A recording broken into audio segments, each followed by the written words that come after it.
Danny, get in the chopper! A digital psychedelic revolution of the mind. Paleolithic emotions. Medieval institution. Godlike technology.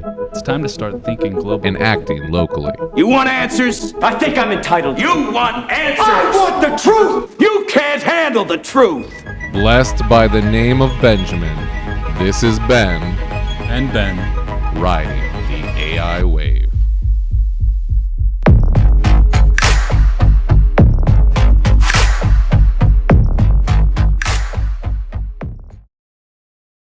That's something.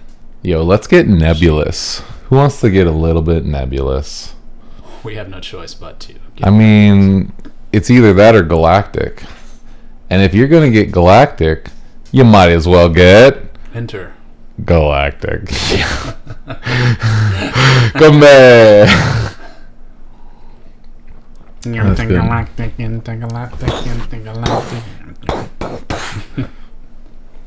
Yep, it was definitely Well. going intergalactic.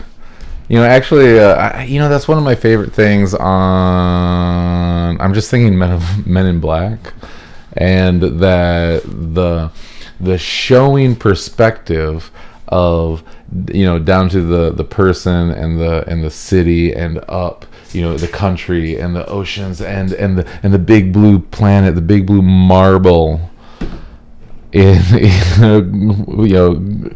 orbiting the sun and in the galaxy, and each it's going out into the nebula and into the whole systems upon systems upon systems, all within one giant marble, that then these two great beings were then playing marbles with all these galactic wonders. That was an all-time graphic there. Just, like, what was it, 10 seconds? Yeah. I was like, man, mind blown. Is that just permanent? Like, is that in your head? Like, yeah, you remember that. You were You've there. seen the movie. I don't know how do you forget that one. Mm-hmm. It's right there at the end. Another movie spoiler: the whole galaxy is on the cat's neck. Remember, right? On the collar. It's like the whole Earth is on the back of a turtle. Yo. All the way. Turtles all the way down. Super Tartuga. I thought that was really cool. Because I think that came out when we were like teenagers or something. Mm-hmm. Yeah. Or maybe even younger than that. Maybe I was younger than that. I don't know. Will Smith is actually a really big part of my extraterrestrial interaction interface. I heard he was offered The Matrix. Can you imagine how much of a bigger part he would be? Black Jesus. Yeah, I mean, now that whole thing happened, thank God it's Keanu. I think Keanu did a really great job. He was the guy for that role. Oh yeah. Though, would anyone ever guess that the same man that did Bill and Ted is now Neo? I guess they do that the same way. Whoa. Yeah. No. Bill and Ted is now John Wick. That's an even bigger trend. Whoa. Let's talk about range here. He does some strong and silent parts. Neo and John Wick, both that like strong and silent, super powerful, right? Yeah. Yeah. And then you got like Bill and Ted and like Something on the Beach, and what's some of his other goofy, did he have goofy stuff? Like, where were you? He had some rom-coms, I remember, but nothing like goofy like Bill and Ted. Mm-hmm. I think he just like, maybe his publicist was like, yeah, we're gonna do serious stuff now on, now that you're huge. I don't think it would serve his image very well to do another Bill and Ted. I think there's been like, people have wanted a sequel to that as well, and it's not happening. That'd be, I mean, what? And not until they're like legitimately like grandpas, like super old, so they can do like both Like the beginning and the old in the time travel pieces, and by that time then they'll be able to recreate their images of AI. Yeah. Sorry. Do these reconstructs. These reasons. Yeah, he really would be. Who am I thinking That would of? be the ultimate reconstruct. Bill and Ted from Keanu. Oh man. But those characters they're not very 2023. They did kind of get left behind in some in the Characters 90s, like our, maybe our 2000s. relic. Yeah. When vintage means vintage. The whole Wayne's World guy is done. I mean, those guys are just like, they don't exist anymore. Those are sweet guys. Wayne's World, excellent. That 80s rockers aesthetic. Well, I mean, actually, who we got it.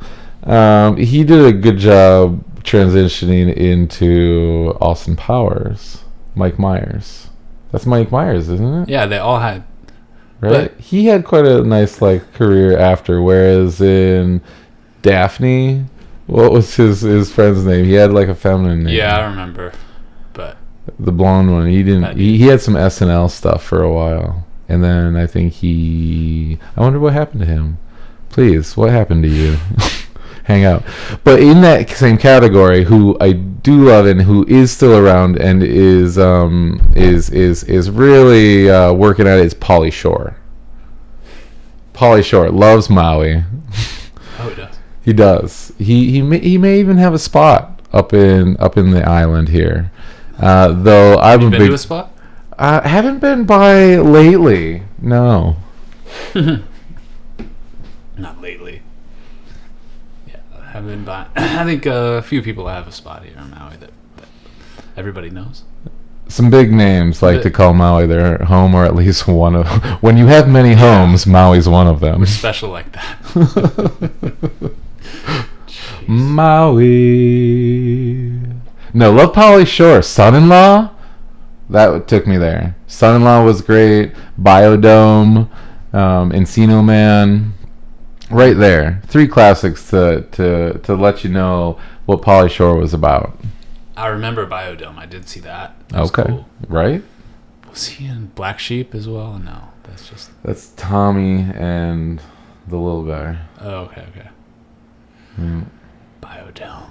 Biodome. Man, did that get an Academy Award? Biodome. Maybe a Nobel Peace Prize actually. For their work in bringing people together under, talk about a world community experiment. Have a biodome. Put people in there, lock them in there for a certain extended period of time, and see how they get along. Oh, did Buckminster Fuller get a Nobel Peace Prize? Because he was the guy who invented the biodome. Oh, yes. Buckminster the Fuller, yeah. Oh my God, Buckminster. But we got to talk to me for days. We got to do a podcast on him, please. All right, immediately. I'm writing it down. Buck, teach us your ways.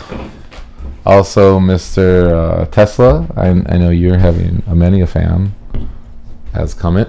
Mm-hmm. Buckminster. Who else?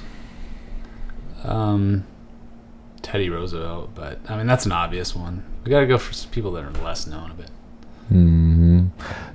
Peanut butter.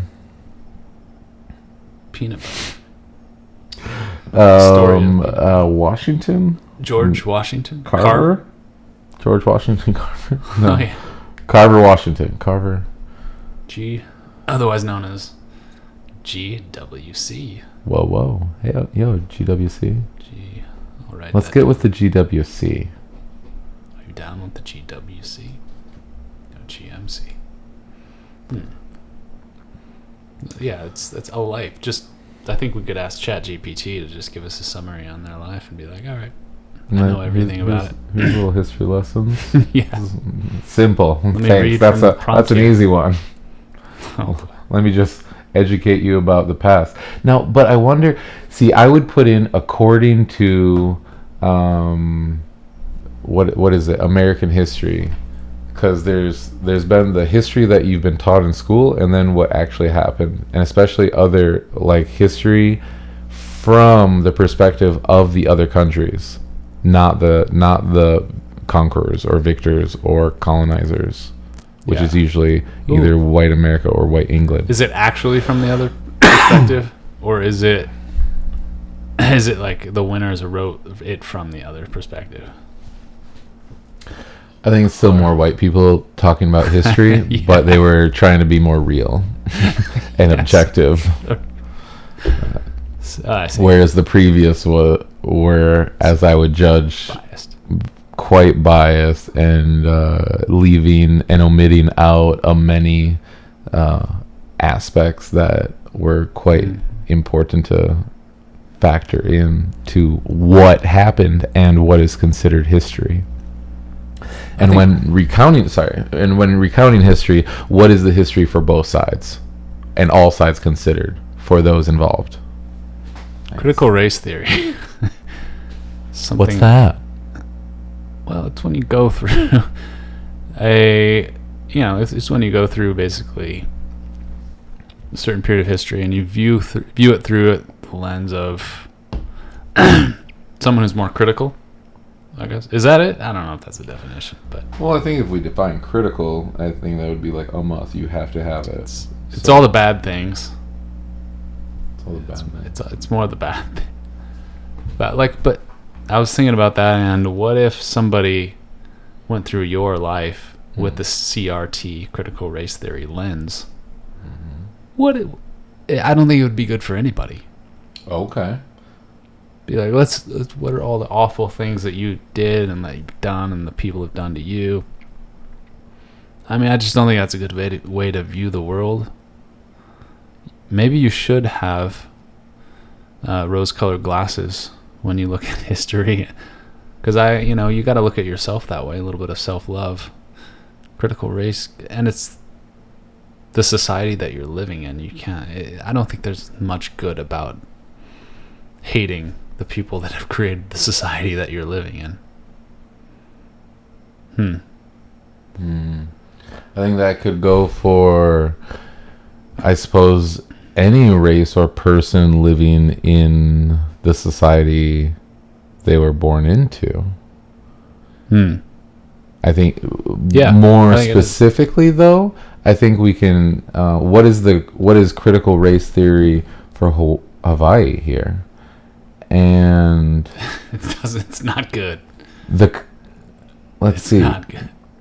The probably concept known as critical race theory is the new lightning rod of those that would like to use it. Let's see. They're talking about the GOP and they're bringing in like pieces and like Trump pieces, and former president has rallied against. Like, why is this in here? Like If you think this, then maybe. is this just But is this just marketing gone really intense? Because when I type it in and on the page it says critical race theory centers on the idea that racism is systemic in the nation's institutions and that they function to maintain thank the you. dominance of white people. that sounds about right. But I don't know. That's critical race theory? I thought it was just being critical of past, but I guess that's more of a succinct definition. If you saw it on the internet, it must be true. I mean, it's at least one definition. Teaching critical race theory to Hawaii students is one of the article's things. You know, with ChatGPT, I could simply say, write me an article about pushing whatever agenda that I wanted, and I could say, write this article with this agenda to a persuasive article to push the agenda like this. Ooh. But make that an undertone for this other piece that I want to bring in. Like, you could seriously write that in for that contextual I think you're getting input. I think you're getting a lot of spicy ideas here. Yeah. You know, I'm a spicy fella, but right now we're for some reason I've typed in what's critical race theory, and some schools are trying to talk about racism through critical race theory. You know, people usually think of racism as something that comes from an individual's bias and prejudice. But critical race theory argues that the structural and institutional features of racism have more impact. Well, I didn't learn it when I was in high school. Look how I turned out. It feels like they didn't teach us a lot of things, in at least my education. It feels like this That happens in school. now, School's been like that. right? What, ever since Rockefeller created the DOE to create his workers for his industrial revolution? That'd be another good podcast idea, like what they actually studied in school back then. What did Einstein study in school? I kind of wanted to know that. Before our current system as we know Did it. he study critical race theory? What did they study? Probably would have been helpful. Outside of, beyond this is reading, writing, and arithmetic, what did they learn? As a part of their You education. did learn Euclid's Elements, which we did not learn. I know, but I don't know exactly what he learned. But he did. He did grow up in Germany and Austria, perhaps. Yeah, but Germany at least. He went to university there. And yeah, it'd be interesting to study what stuff that they learned, the stuff that they learned at that time. Well, I mean, it's a common story and known fact. If we go back to AI. That Albert Einstein was considered a dullard and very stupid for his time. Because do people are they aware of this? That's the critical race theory of Albert Einstein. Probably Nazis said that. Did they say that? No, it was because there is just this complete difference of teaching style or subject matter or a way that they were teaching for him, when that wasn't the way that he learned, or that it was so dumbed down that it was nonsensical. It was completely ridiculous to try to fit that brain and that presence and mind into their box of teaching, and inside that box he didn't fit, and so they called it stupid and dumb or retarded, or they have learning disabilities. When you look at the transcendent geniuses of today, like Elon and then Bill, I don't know, High school dropouts. Zuckerberg, they all dropped out. They couldn't handle it. Einstein was probably the same way, but he's like, I don't have any other choice. Could they not handle it, or was it just a system that didn't fit who they were? Probably both. I mean, you don't think they could handle it? Or do you think that they couldn't handle it in the way that those teachers were like, you have to sit here and listen to me and fill out these boxes? They were thinking on probably another plane than school. Than like the school was trying to feed them, I would guess. Yeah. I mean, that sounds true. They were definitely on another plane. Yeah, it's either probably they just processed the information so fast that they were just like, all right, I understand this already. I'm ready to move on to more exciting ideas. Like, yeah, Zuckerberg. Who else? Who else dropped out? That's just kind of notable. Peter Thiel, I think. No, he graduated, went to law school. Well, anyway, a lot of people that are just like Steve really Jobs. Energetic. Steve Jobs as well. Yeah, it's good. Steve Jobs. Maybe it's not even the intellectual part of them dropped out. It's like the personality of being an original. That doesn't fit in their construct. At least the construct that is presently there. Yeah. Right? Mm. And there has been no big change in their system that they're using for how long? I mean, we can't remember because it was still our parents' generation. And you think you're gonna, like, how often do you talk to your grandma and ask her about how things were? And then it's like, well, that's ancient ago. That was how it were. Whoa. I want to do that. I want to talk to my grandma about that. Everyone needs to be having recorded conversations with their grandparents. Yeah. Man. I'll bring my son in here, and I'll bring my dad in here. He's coming in next week, actually. Yeah? Yeah, and that would be amazing to have the 3 generations. Whoa. Bring your... What are you going to ask? Well, that's my question to you, Ben. I'm good because you're the question master. You're writing up all these questions to better define who we are. If you could ask questions to 3 generations of men in the 3 generations, things that the Father, the Son, Holy Ghost, and the grandson. yeah. Well, there it is. I mean, the Father, the Son, and then that next creation. What is that next, like essentially like you? What wisdom? Maybe I would ask, like, what wisdom did you pass on to each other? What wisdom are you passing on? I would ask, what wisdom are you passing on? How are you living your father's trauma? You'd want to query. How are you passing on your father's trauma? I think you'd want to, because that affects everyone. You'd want to talk to the grandson first, because whatever the elder, just psychologically, you want to talk to the grandson first. Because if the grandson is just he's going to give you the most pure response, and his response is going to be tainted by the others if they talk first. Because I think with the grandson, you would already see those pieces that are in the father, which have been passed to him by his father, which came from somewhere. And so if you're seeing it from in the grandson, in the child, there's sure as licking gonna be looking right there in the father and the grandfather. Oh yeah.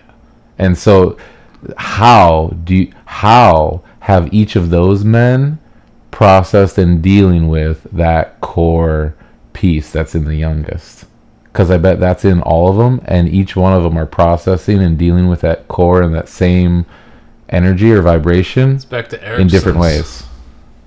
It's back to Erickson's stages of life. Because which one is that? Yeah, it's like, well, it depends on how old they are, but I don't know how old your dad is and your son is, but they probably map to something in here. Yeah, he's looking for integrity. Integrity. Versus despairing over his life. Over dealing, it's like, this has been my life. It's kind of dark. How proud am I of my life? Or are you in integrity with your life right now? That's a great question. Integrity with my life right now? Yeah.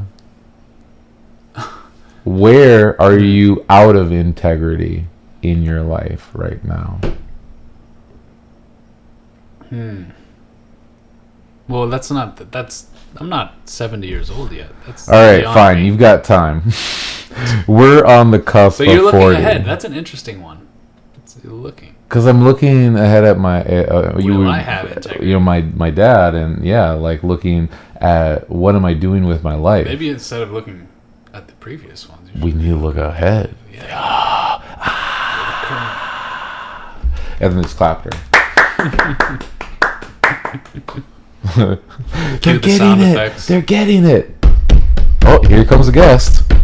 Who's that? Oh, come on in. Oh boy! Oh, you golly Benz, what are you doing in here? How you been, Benz? How often do you hear that? How you been, man? Not actually enough. No, I'd like it. I'd like to hear it. Maybe we should have opened with that. How you been? Maybe we should. That's our podcast. Good evening, and welcome to Ben and Ben in the Big Swell. We hope you're having a great night, and we hope that you're snuggling in deep for some cool sounds and great convo. Welcome in, and type in at any point. We love you. Welcome. A como mai. What did you just write down? Oh yeah, integrity, right? No, authenticity. I don't know how to transition off that. Authenticity. It's where did that go? Isn't that right there? Is that the name? No, it must be on the backside. Here. Oh yeah. See, right now we're in the Generativity? No, that must have been a horrible translation because it's Generativity. productivity. Okay. Productivity versus stagnation. That was the original one that I read, but I wrote down generativity because Because we're generating. There is something of regenerative.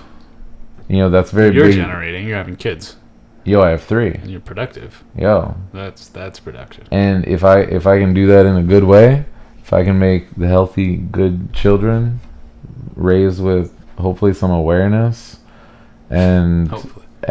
bringing in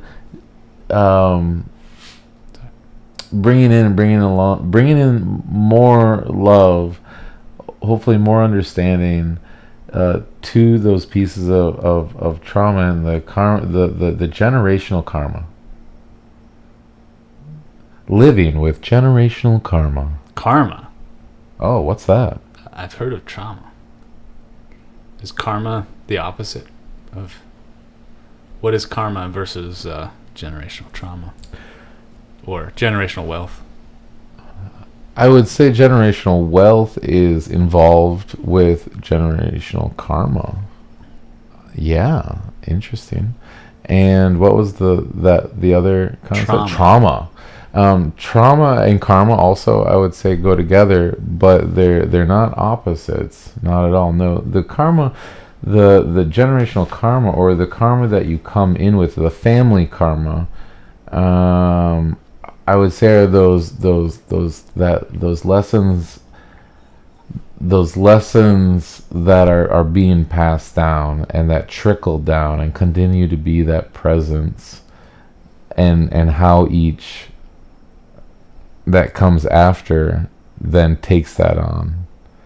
And if I don't do the work, if I don't do the work involved with my own trauma, then I continue to pass it down to my son, right? And so if I'm doing the work, if I'm Maslow's, I would say healing these aspects of myself, and helping and being there for my son, knowing that it's in a sense inevitable that he too will hold this energy, this burden, this lesson, this opportunity for growth. Yeah, kids absorb energy. Most. Right up to the 18 months to 3 years. They just pull it in. They are watching everything you're doing. Monkey see, monkey do. Mirror cells. I think they're like, that's science term, right? They're like mirroring the things that you do. They're learning how to walk, talk, sound, express. It's not any conscious information that you're like, oh son, you should do. They're just absorbing everything. All of it. Are you anxious? Are you depressed?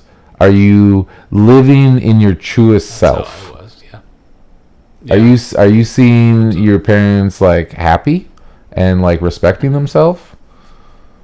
Yeah. Or maybe not. And is that what you learn? Is that what we learn? Is that what I learned? What did I learn? Just asking that question.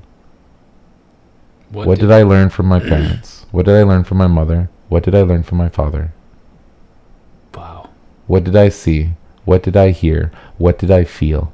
I think some people would not want that conversation recorded. Or that recollection. Like, is that something you want to experience? And for some, that's not something they're ready to touch on. And what's the most important thing you're going to pass to your son? The karma? Or the skills and the expanse of love and expression and feeling. You can maybe pass. I think a lot of parents pass their skills. They were taught a trade, and maybe they were taught, a trade or a skill by their parents, or something they picked up, a gained skill in their own life, and now they're able to pass that down. I would have appreciated the wealth. You hear that, Mom? No, I'm kidding. No. Right? But yeah, that's... For further on that, let's go to our tax, our tax fairies. Well, it can't hurt. But she passed everything else down, so you gotta appreciate that, I guess. Yeah, all those parts, the energetic, the physical. What does someone leave behind when they leave this physical world? Hopefully a lot of data in which they can be resurrected with. What? Whoa, okay. Ben, you just went there.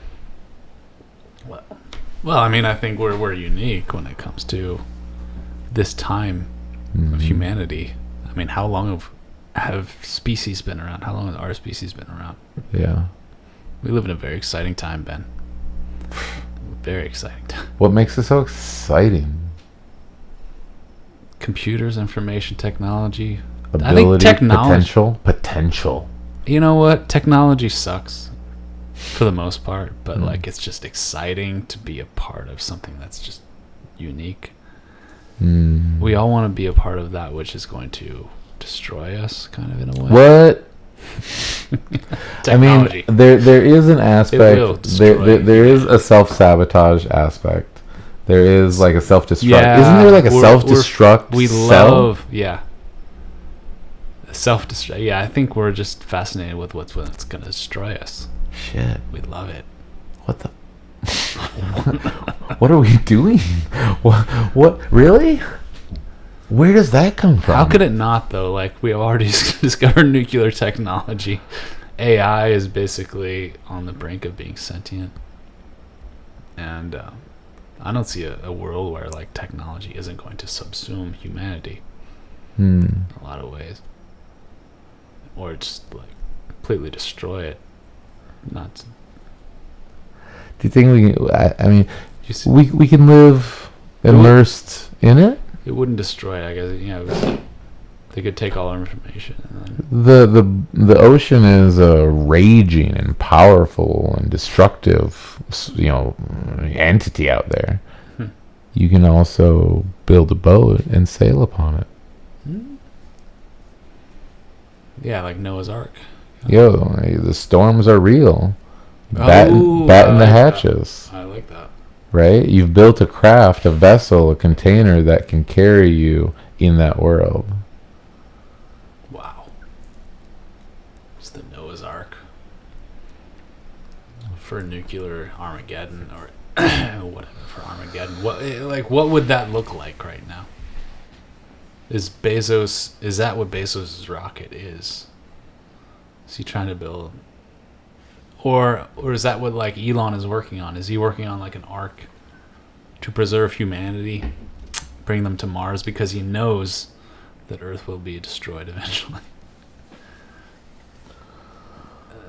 Maybe he came to the same conclusion. It's like, these guys, humanity is so destructive. It's either... Yeah, there's a lot to fear. But we're still here, aren't we? I mean... I think there's a lot. There's a lot to love and embrace, right? As much as there is to fear and avoid, there is definitely that to love and embrace. And what do you want to choose to focus on? What are you choosing to create in every thought, word, and action? I think that goes back to critical race theory of, like, let's not. I think that's just a catchy term that it seems to be used. If we want to talk about Hawaiian colonization and then or indigenous colonization and how cultures were completely wiped out and reformatted and bred out of existence and then drugged up and opiated out into near extinction of any real tangible truth to what culture they were before white America steamrolled in. You said drugged and opiated out? Straight up. If it's alcohol in the indigenous Native American, or meth, crystal ice meth for the Hawaiian people, and now heroin is now cheaper than meth, and so now you just have a further opioid craze, and this is thinning the herd. These are the bottom branches. If your vibration is so low that you are running away from the work and the generational trauma and what it is to be human, if you are running away that hard, if you don't want to be here that hard, then you will be pruned off and the herd is healthier. Goodbye. Damn. You know, I think in terms of like looking at like AI is kind of an opioid for current generation. Thank you for that rant, though. That was a lot of energy there. There's a lot to look at there, and it's so real. And it doesn't matter what race you are. There's someone to profit off of controlling and putting you in a box. And as long as they continue to profit off of subjugating you for their reasons. Yeah. It's like here's my opinion on this. I think that I may be grabbing from something else, but race can't buy you dinner. Race can't get you a car or pay for a house. Money sure as hell can. I think money is a differentiator nowadays. Money is just, it continues to be the most powerful thing. I think the people with money want to focus on want us to focus on our differences and want to focus on race. And they want to point out all the differences that we have because of the one glaring difference that they have. Do you think different races have a greater potential to get that money?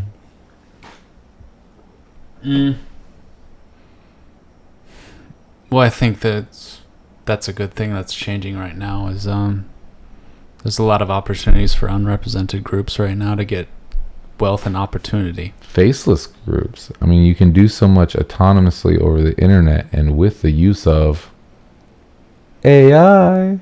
Yeah. That no matter who you are, essentially no matter how old you are, there's some way that you could be making money. Mm-hmm. But I think in a current and an old system, it was very much you had to have the face along with the resume and the skills to get that job, to get that money. Yeah. The ironic part is a lot of the jobs that I look at are seeking those kind of underrepresented. They would seek that first to meet a quota nowadays. Yeah, but it's big quota. It's a big quota. Now that the white man is now becoming the minority. Hey. Question mark? Minority? I don't know. Yeah, it's just like I don't know if we're the minority necessarily quite yet. But we're not the favored ones anymore. We're not the favored ones. The favored. Ones. I'd say it's a really good time to be exploring. Let's take a break.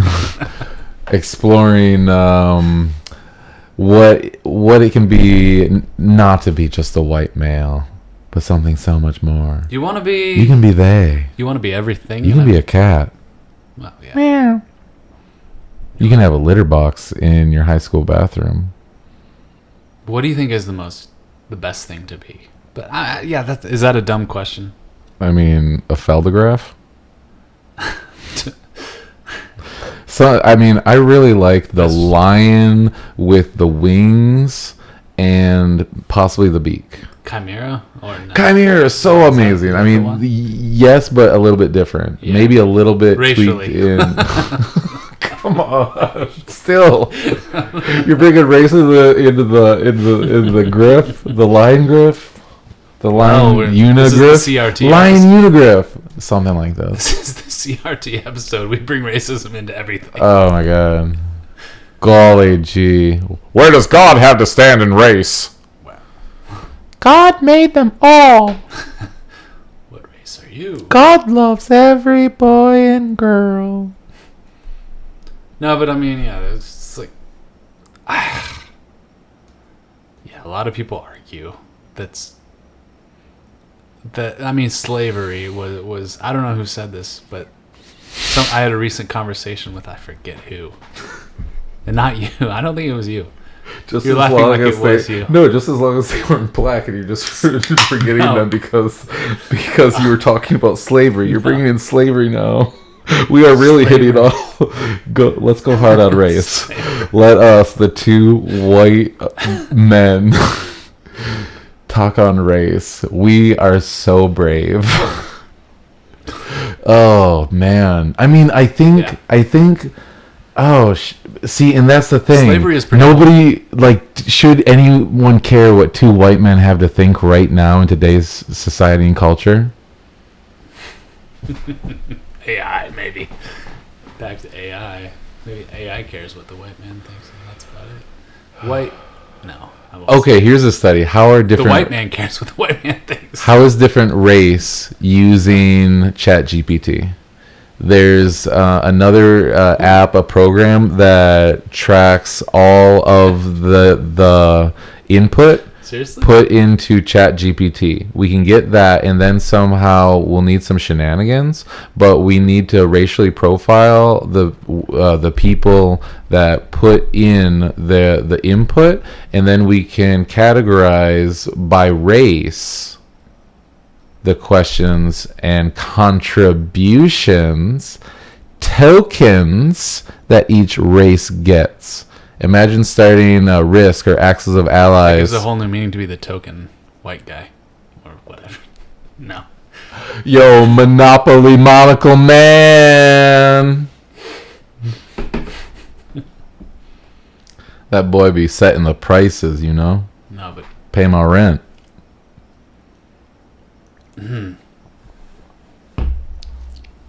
yeah, AI probably. I mean, I guess there is the systematic bias that AI has that a lot of people are fearful of. Really? What bias does the AI have? I'm not aware. Informational bias. All it knows is the information you feed it. Really, AI doesn't know really about race the way that we do. It doesn't experience race the way it just experiences information. It's all factual based. There's evidence based. So let's talk about Chicago and North Point and the predictive crime, minority report. So if you feed it that, Just feeding gonna it be- that information, there is crime connected with race, right? How many Yeah. black people? How many white people? How many Hispanic? How many Asian yeah, are committing boom, boom, boom, and boom crimes? and are you suggesting that they might have a bias there after having that information? There is now data Well, we already have that data. We know that data. that's being considered in a question, presented as a factor. Ben Shapiro reminds us of that data all the time. Gross. Yeah. See, and I mean, Racial I'd data. really like to acknowledge that a lot of that crime comes from that critical race theory and that systematic racism that is in the institution and system that we're living in. And so really, I think all those numbers are bullshit for considering the individual person. There's a collective community or culture that are factors and input or factors for the individual, say black person. Yeah. The black culture is a factor for maybe their behavior. The possible inputs, like these are like what they saw from their mother and father. I think we're hitting upon something, a theme in this episode, if you will. The passing on of trauma and knowledge from beyond the generations. We're not just who we are in this life, but our father. We are our father. We are our grandfather. So on and so on. We are our 1000th grandfather. Yeah. What? Yeah, I mean, that's the knowledge that they pass on is crucial because it's like you really, for a good period of your life, you really have no choice over your inputs, and do you even really now today? And so are we all just subject to this? Or do we have any free will?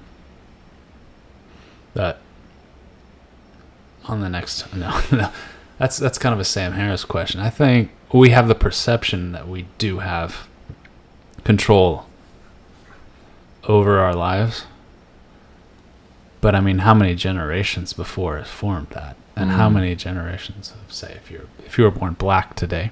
Are we simply destined to live out a path and to do what the best we can on each of those paths that's our predestined? But I think even one mentor can change your destiny.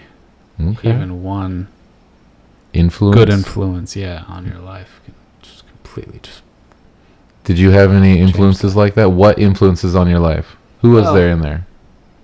Who are the top three that really impacted your life? Really impacted my life. Yeah, they come to mind. Maybe past teachers, coaches. Teachers, yeah, good at. Yeah, teachers. Who was it? What did they teach? What subject? Well, my favorite teacher, I think he was just a fun guy, Mr. Super. Super. What, Mr. Super? He lived up to his name, but yeah, he's pretty. So cool. What did he teach? He taught English. Oh yeah, but he taught it in such a way. Yeah. Wow. What was it about? How he taught? He didn't give a f about. He was just one of those teachers. Yeah. Like, he did things his way, and like, he was a creative guy. Like, we did journals at the beginning of class, and we would listen to a song, and then each one of us would present. Yeah. And we each had to write like a 5-minute entry into the journal about like what we thought of that song, or what we thought of our fellow classmate, what they presented. And he would read his own. He would like have somebody random member of the class read their journal, and then he would read it, and his was always like hilarious. It's like he did it for every class. He must have had 5, 6, 7 classes, and he showed by example of how he could really share and express, because he was reading his own entry. Yeah And there was something special when he read monkey see, monkey do. He had that energy, you felt that energy. He was an accepting guy, and he's just like really encouraging. Wow. Did really well. But he didn't. You said accepting and really encouraging? Mm-hmm. Yeah. I think it's a good match this is a fun match for high school students as well. But through a time when you're trying to find your identity versus confusion, and as a mentor, when you're a mentor trying to figure out who you are, just to accept you. Just to accept, oh wow, that's profound. Yeah, just accept it. Just accept just accept teenagers for like the weird, awkward little beings that they are. They're going through so much transformation. All they want is acceptance and encouragement. Mm-hmm. What did Mr. Super give? He gave acceptance and encouragement and an energy. Yeah. He didn't feed the answers like he had any answers for. He just like showed us a mirror. Like, hey, because what do you think? Yeah, and then like, this is what I think. I'm doing this. I'm doing my self-exploration. This is what I think. I think that was the profound part of him. He was into like helping you find out who you are, instead of showing who he was and like how great he was, what he had to teach. But he also did show who he was by doing that, right? By like reading those entries, that's true. He would show his own, like, who he was as like a little example, but then he really opened the floor for every single one of you in that classroom. Mm-hmm. To show who they were, to give what they had to give, to express and to say what they thought and what was coming through them. Acceptance and encouragement. Yeah. Thank you. But that was just one of them. I think throughout your career, though, nobody really teaches you. Another one, ironically, is Ben Carson. Who's that? He wrote a book called Think Big. And think big, really. Oh, is that still on? No, that's not on. No, but I do want to record you. Can I take this off of this? How do I take this out off of? Yeah, I'll do Yeah. I want to record do a me? little. When you were talking about Mr. Super, it was I felt it. I felt it. And there's it's very real. This thing is a manual focus. Cool. Okay. That means you have to be an artist. This has been on all this time. Has it? Yay! But it's been past a half an hour. What do you mean? Oh, but it's been formatted. But still, it only does 30 minutes. If you wanna figure it out. Oh, yeah. Oh, neat. Yeah, we ought to get a monitor on that bad boy. Yo, we're definitely getting a monitor up on it. What kind of monitor are you gonna get? A Atomos? If that's the one to get. I guess it is. You can record raw on that with Atomos. So raw means we could we could do some crazy post processing. What do you get to do when you pick it up in RAW? Well, we could record for about 2 minutes and then we'd be done. Because of the storage capability? It's not like this. Right. Yeah. What can you do when it's in RAW? How much can you change or affect push that it? color to crazy degrees? I mean, you can increase the warmth and the saturation and decrease it, whatever you want, and it'll still look good. It'll still have those stops of dynamic range and such. That is one of the sharpest 28mm lenses. It's pretty sweet. 28mm lens. How do you like the way that feels? It's smooth. Yeah. I've taken some pretty good shots with that one. Yeah, the thing about Nikon lenses, I could do a freaking YouTube channel on photography. I want to bring my buddy John over from the Big Island. He uses Sony. He's on that Sony train. Sony bodies? Yeah, I think he's full Sony, but Full Sony. I mean, how can he be full Sony? You can't go full Sony. You can't go full Sony. I mean, because Sony's been a great company for maybe 10 years in terms of photography and all that. Because they incorporated mirrorless before Nikon and Canon did. So they got the jump. But Nikon and Canon, I mean, they're still compete with them on a lens level. And when you look at Carl Zeiss lenses, they're the best lenses. They're the best lenses. Carl Zeiss. You know what I got? I ordered in the mail a follow focus. Have you heard of those? It's instead of well, do you know what that is? Because you went to film school. I mean, it's not like a focus. No. It's A follow focus. instead of adjusting the focus like this, Yeah. like this, you can adjust it like this, with it has little grips, gears on it, and then you have gears that go this way, and then you can focus it like that, and it's less effort that way. Yeah, you can just fine tune it on the side like that. It looks fun, dude. Have Wanna you turn it seen? Or Yeah, that's fine. Have it's not expensive or anything. Yeah, what's the battery life on that? Probably lasts a while. God, it's so good. I don't know. I think it just goes to sleep if you just leave it like that, though. Mm-hmm. Turns off. And what's this guy? What's It's that do? fine tune. Oh, yeah. Yes. I think that fine tunes the viewfinder. I mean, when you're in the finder. Cameras have been such a beautiful study. If you look at a camera museum and look at the progression of how we've been able to capture a moment. Yeah, looking at we've gone a long way in still photography and the art of really seeing and being in a moment or capturing. Think of the great National Park series. How do you capture these mountains and valleys and waterfalls in a single photo? Yeah. Then we go to the moving picture, and now what moving pictures, and then the revolution of like dollies and follows and grips and gimbals, and now into the world of drone footage.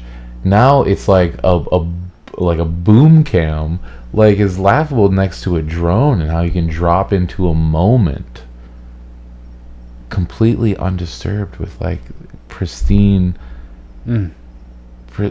capturing. I'm thinking of just like dust coming up at like the feet of like some wild oxen in Africa, or like Native Americans like in a ceremony. Like to be in these sacred moments of life with not bound by a physical human. Imagine if you could capture a moment as you would a bird or a dragonfly or a fly on the wall. Yeah. I mean, what do you think? When do you think the best photos were taken? Like, do you Golden hour? Because I know my favorite photographer. Yeah. His name is Steve McCurry. At least, yeah, I think he's still my favorite. But he took all his good photos when Kodachrome existed. All of them are on Kodachrome, and right now he has a digital camera, Nikon. He has all this technology, but he's not taking better photos necessarily. I was gonna say, do you see a big or a distinctive shift in his style? I mean, or is it just a different texture to his photos? Or how would you compare his digital versus his Kodachrome? Kodachrome? The Kodachrome. It's not as good. And I don't know why. I think it's just easier. He didn't have to really think about it. He just touch the button and with the digital, and it's just easier. He didn't have to plan it out. Didn't have to really give a pound of flesh. Nothing. Well, I think he shot probably over 100,000 frames in film as well. So I was gonna say he's a National Geographic photographer, so he had no shortage of film. I mean, if you're there, pop, just on that rapid burst on the digital, and you pick out the one that looks the best out of it, that's a way. And it's like, right, back to AI, just whoosh, throwing it all at and hitting what hits. But that tangible, that thought out, that like co-creative process of the film, of that silver film, right? That tangible silver fleck chemical reaction, realness and chemical reaction, of the dark room. But of being in that moment and capturing, like a hunter, shooting one shot to get that one kill, like being in that one moment to, like a photographer is much like a great hunter. They have to get the shot. They have to be right in that moment and capture this moment of say a birthing babe, a new child, and the very first time it stands up. That only happens once. Yeah. You're not getting a second take. Yeah, there are all different kinds of photographers. I'm not that guy. I'm not a wedding photographer or like a guy that's gonna get that one moment.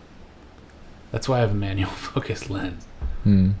Because if people with manual focus have a hard, it's hard to get a manual focus shot and focus in the moment. It's almost impossible. But they did before, so why can't we? But no, I mean, we have to more say like, hey, can you hold still for a minute? I'm trying to focus here. You can't do that when a bird is taking flight, or like you can do it in like 95% of situations. But for the situations that you speak of, well, isn't the aperture f-stop how long the whoosh is open? If it's open a long time, then things have to be still. Right. But if it's just a ka-chung, then you're capturing just that little second of action. And so you can focus that point of action and then still just open ka-chung to catch that. That's true. Right? That's true. I like to have like a narrow focal. Depends Long on how exposure. much bokeh you want, or how much you want it to be in focus. but I look for the perfect focus.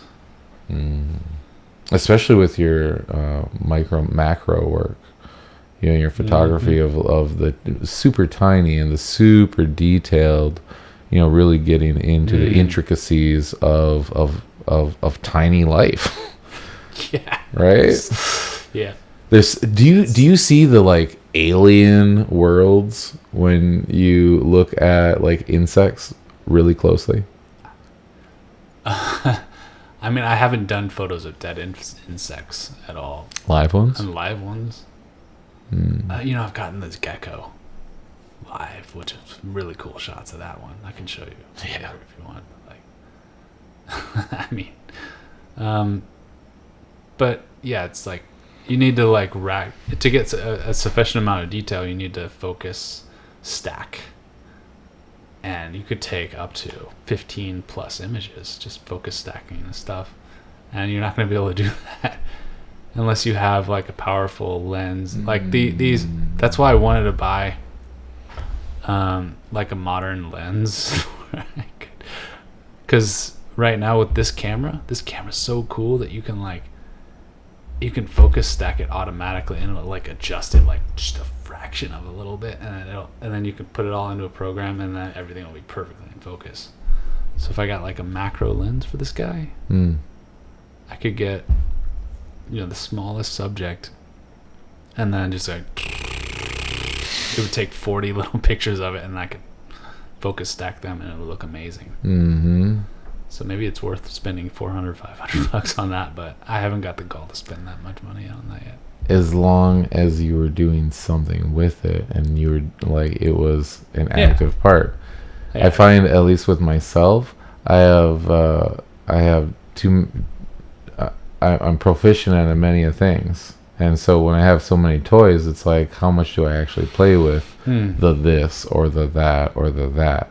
And so how am I actually using this thing that I purchased for either like integrated into my life and the betterment of my life and my family's life, or how do I turn this thing that I purchased into more money to like feed back into itself? And so like with the photography, it's like, there's a path there as long as you do it. And you'll find a link in the description of this. No, just kidding. To the 5 best macro lenses.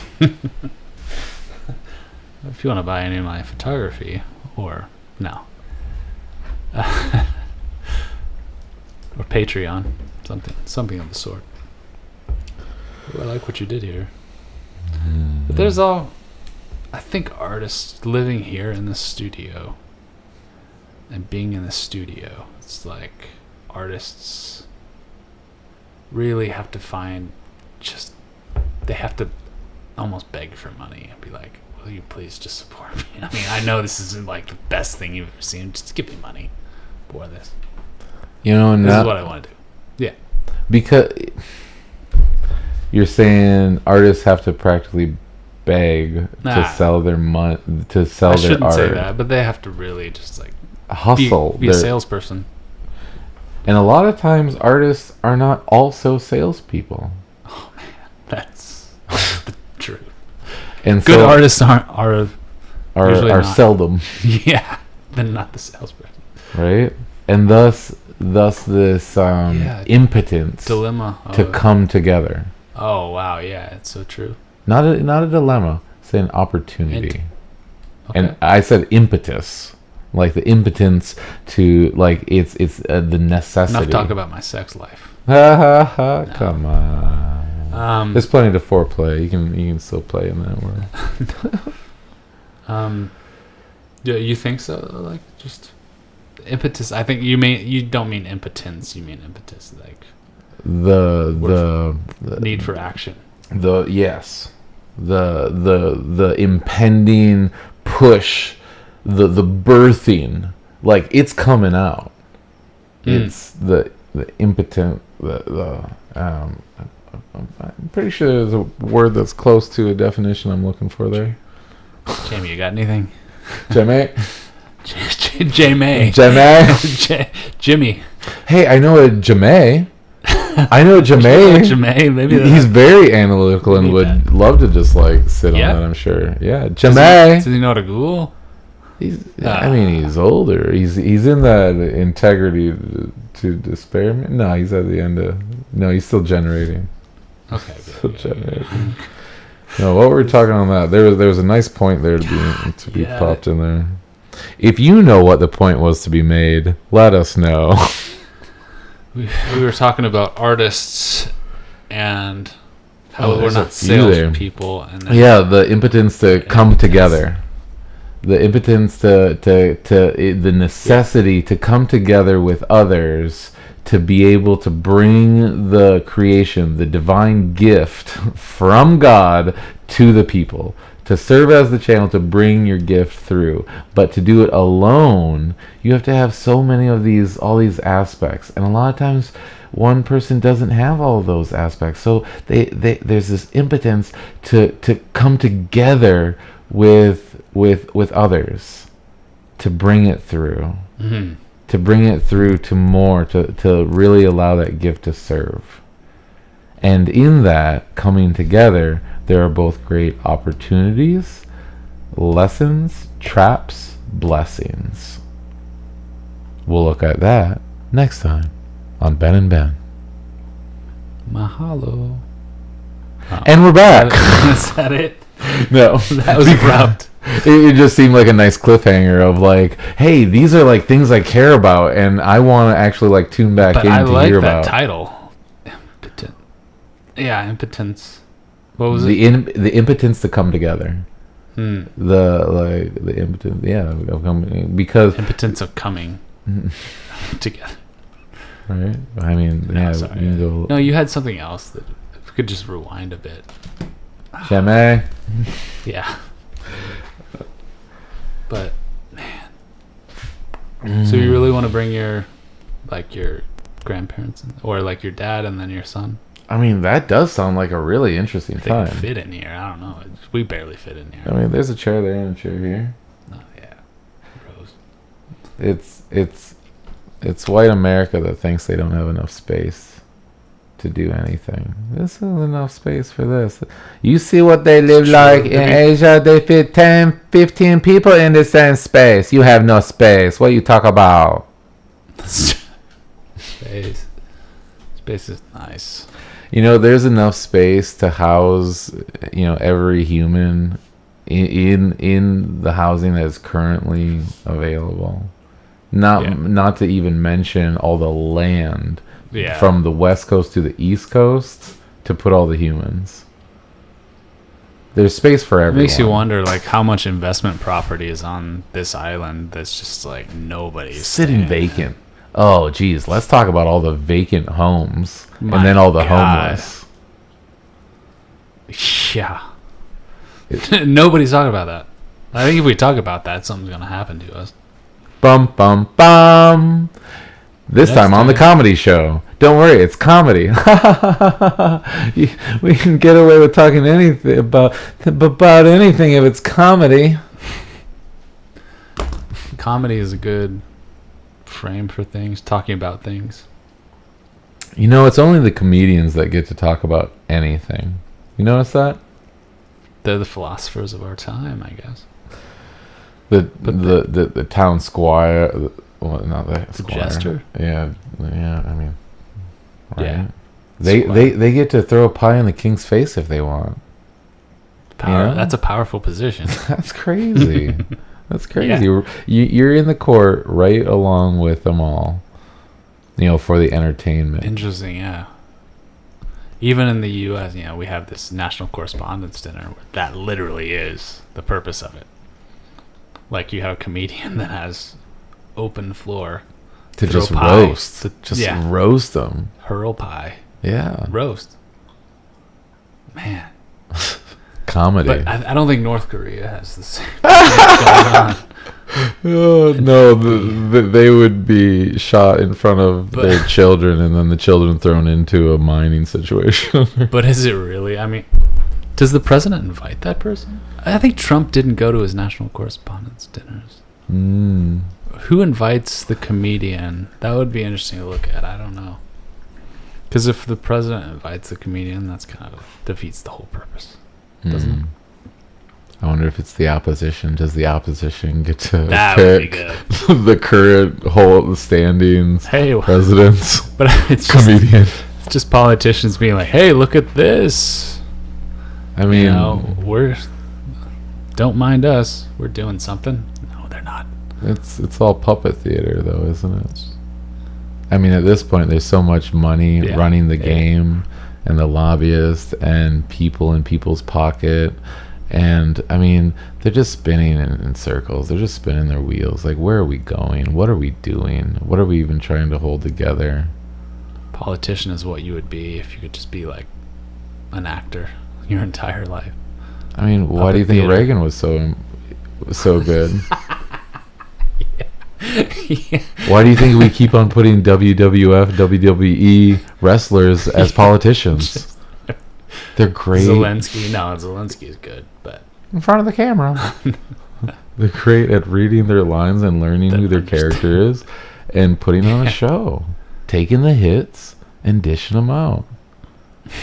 Look, and I mean, it's the news media just slaps them in the face, and they get back up and they do another move, and they get slapped again by this and that, and it's all just puppet theater, and it's all just for the entertainment and muses of the people. I mean, what do we have? We still have the gladiatorial races. Yeah. How big is MMA? How big is fighting and punching each other in the face? Oh, now let's have the women do it. Oh, wow, she's really good. Look at how well she punched that other woman in the face. oh, it's wild. I mean, do we live in a time too sophisticated for that? For punching in the face? As long feel as like there's people wanna physical go back bodies to that that. bleed. People want to go back to that, though. Make 'em bleed. People want to taste of that. They always will. They want to smell the blood on the sand. Oh yeah, that's what sells. Sex and violence. Sex and violence. No, I'm not into that. Personally, I'm genuinely not into that. Well, if You we look at can me up like your I am into that. impotence, if we can get rid of that impotence, you might be care about it a little more. It was your Folks, joke. if It you was know your the joke. difference between, if you know what impotence means, just call in or email in. Comment. We sell horny goats weed. Brought to you. Blue pill. No. Blue pill, red pill. It's not Blue pill, sponsored. red pill. Oh, yeah, I never thought about that. They do have the blue pill and the red pill. And really, isn't that what we're talking about again? What do you choose? What are you choosing as your reality? That's the underlying theme, I guess. With every thought, word, and action, what are you creating for yourself, your family, your community, for the world? What was the line in Westworld? Do you ever question the nature of your reality? Oh, yeah, that's powerful. Do you ever question the nature of reality? No. Forget the answers, people. I think we're looking for the questions. Yeah. We're hungry for questions. You know what you know. You know what you don't know. You don't know what you don't know. Mm-hmm. Mm. And I think with the question, is the key. We don't is know. opening that door. Yeah. Oh, yeah, you're right. It is opening up one of the doors to the fact that, like, which door is it opening up? Like,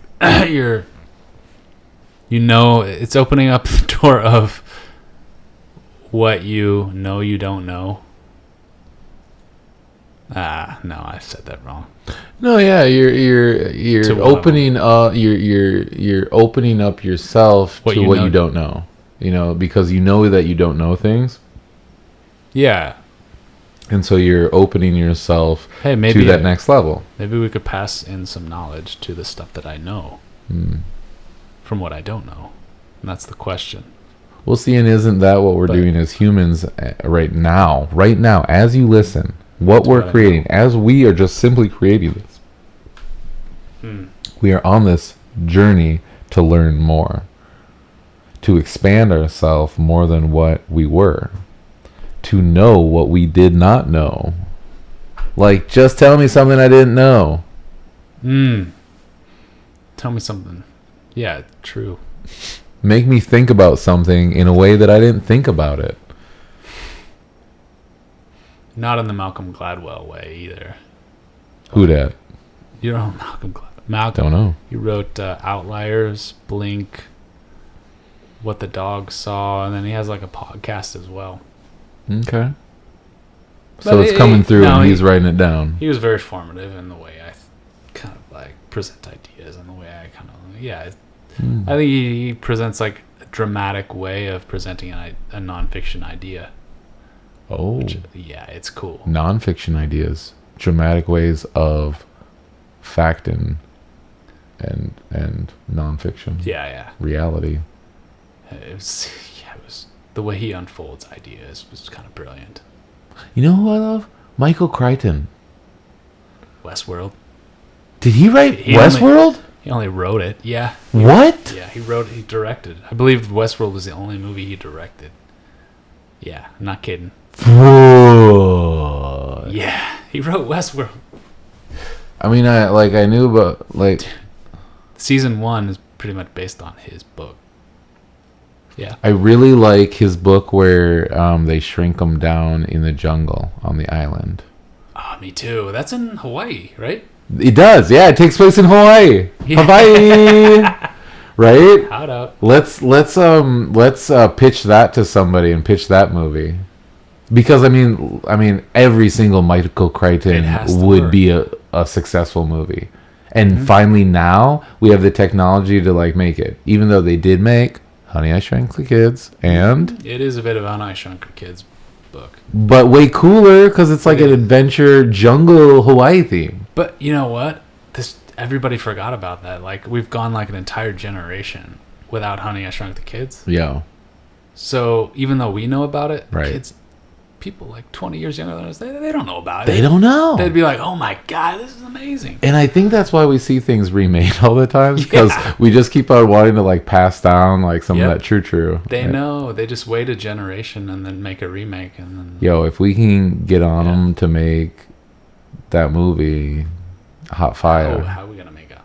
That would make hot Maybe fire. we need to film it and write the screenplay for it. We could probably be it. Adapt one. We'll have ChatGPT. Right, if we'll input as contextual data the book, the whole book, and then we'll give reference to different influences of what kind of movie we want it to look like as contextual data. Yeah. And then we'll put in all the other data and then ask for our own boom screenplay for boom this movie. I wonder what would come out of that. Man. Gold would come out of that. Solid. Gold, solid. Shiny gold. Bricks, slabs, great obelisks, gold. Do you hear that, Paramount? You're gonna get inundated with screenplays. Yo, a whole campaign. We got AI automated campaigns coming at you. We'll send you a screenplay every day, a screenplay every hour. You're gonna need an AI just to read all your screenplays. And if you don't have that already, we have an app for you. Damn. Yeah. That's the next thing, to read through all. Oh wait, that's human. That's what we need to do as humans. Is just read through it all, decide if it's good. We're the curators now. Shootskis. Right? To like fact check the AI. Humans are now AI fact checkers. Yeah, we're not even facts checkers, but we're like feeding it better data. We're just deciding, oh, this is not good. Oh, okay. I'm just gonna give us something better next time. I think humans are still essential, just less of us are essential. Oh man. All right, yeah.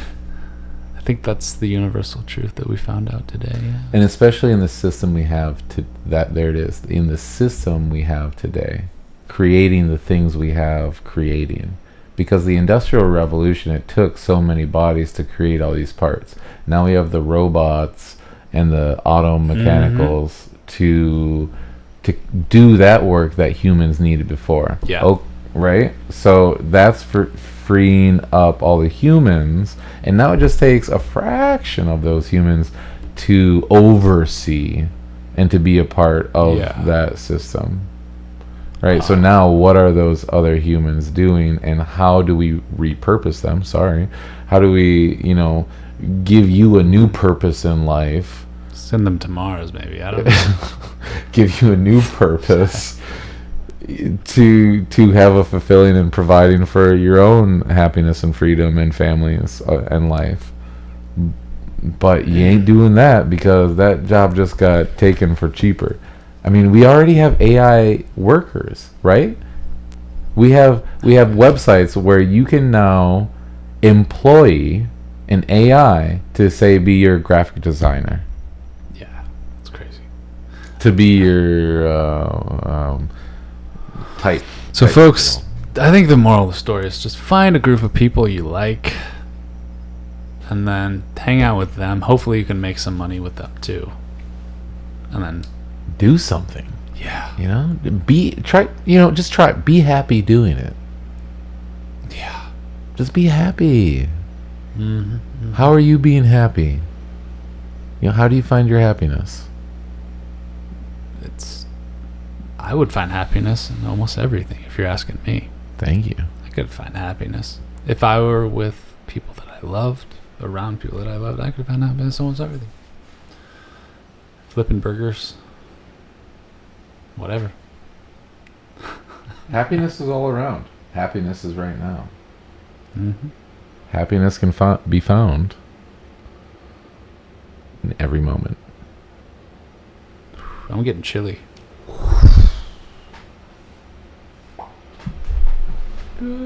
How much are we in? Here, let's. You want to try and sign off? Oh, I can't do that. You're good. You're better at that than I. Riding the AI wave. This is the Big Swell with Ben and Ben. Thank you for joining, and mahalo nui loa.